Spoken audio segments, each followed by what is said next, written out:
Prochaine étape, pointe de poitrine et jarret. Donc, la première étape est de séparer le jarret de la poitrine.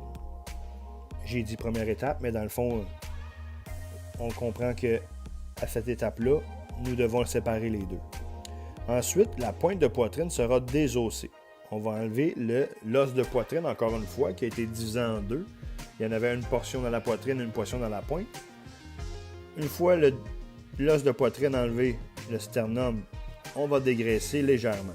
Donc, ce qu'on veut enlever, c'est, on veut nettoyer, on veut enlever les croûtes qui ne sont pas comestibles. Et on veut amincir le gras. Il faut faire attention. Dans la pointe de poitrine, on veut garder un peu de gras de surface parce que la pointe de poitrine servira à faire du smoked meat.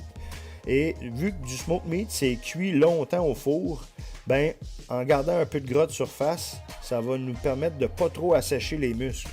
Donc, dans cette portion-là, on va amincir le gras qui rentre à l'intérieur. Il faut faire attention de ne pas séparer les deux pièces parce que ça va faire un meilleur produit si on laisse les deux pièces ensemble dans notre brisket.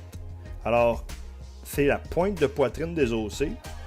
Et en anglais, on dit aussi brisket. C'est un terme qu'on utilise beaucoup. La brisket sera mise sous vide telle qu'elle. Ensuite, nous avons le jarret.